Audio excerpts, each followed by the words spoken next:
Sir మీరు ఎన్నో bunk sir ఇది? ఏమ్మా? ఎన్నో బంక్, ఎన్ని బంకులకి వెళ్ళి ఇక్కడికి వచ్చారు? ఏడో బంక్ అమ్మ ఇది.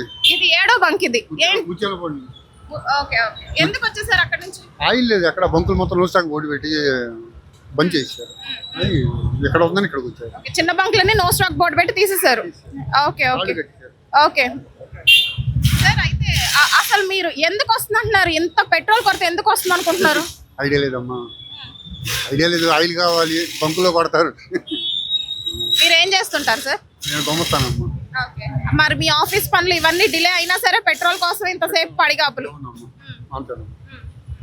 ఓకే సార్, మీరు ఎన్నో బంక్ సార్, ఎన్ని బంకులకి వెళ్ళి ఇక్కడికి వచ్చారు? ఇదే ఫస్ట్ దాన్ని. అవునా, ఎంతసేపు వెయిట్ చేశారు? ఓకే, కొంతమందికి ఈజీగా దొరుకుతుంది, కొంతమంది 5-6 బంకులకి వెళ్ళి వచ్చారంట. అవునండి, అంటే నాది ఎంటీ అయిపోయిందని వచ్చాను. సార్ మీరు ఎన్నో బంక్ సార్ ఇది? First bunk.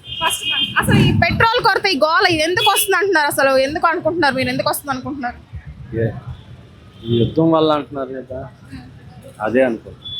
ఇది లాగే కనుక కంటిన్యూ అయితే కొన్ని రోజులు ఏంటి సిచ్యువేషన్ ఏంటి? పైన మాట్లాడుతున్నారు కదా సీఎం చంద్రబాబు నాయుడు, కొత్త లేకుండా చూడమని అంటున్నారు. అది సమస్య పరిష్కారం అవుతుంది. సో ఈ సమస్య తాత్కాలికమే అంటారు? 2-3 రోజుల్లో సర్దుబాటు. సార్ మీరు ఎన్ని బంక్స్ తిరిగి ఇక్కడ వరకు వచ్చారు? సార్ మీరు ఎన్ని బంక్స్ తిరిగి ఇక్కడ వరకు వచ్చారు?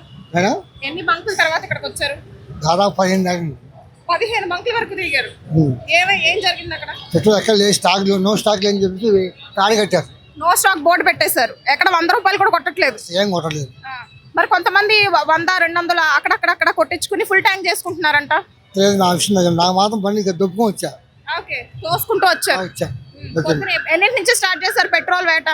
నేను 8 స్టార్ట్ చేశాను, ఇంతవరకు రాలే. మా పర్మనెంట్కి వచ్చరికి వచ్చినాయి. మీ ఆఫీస్ కి మరి పర్మిషన్స్ అవి ఇస్తారు మీ పనులన్నీ ఆపుకుంటే? ఓకే, సండే అంటే పెట్రోల్ వేట అయిపోయింది ఈ రోజు.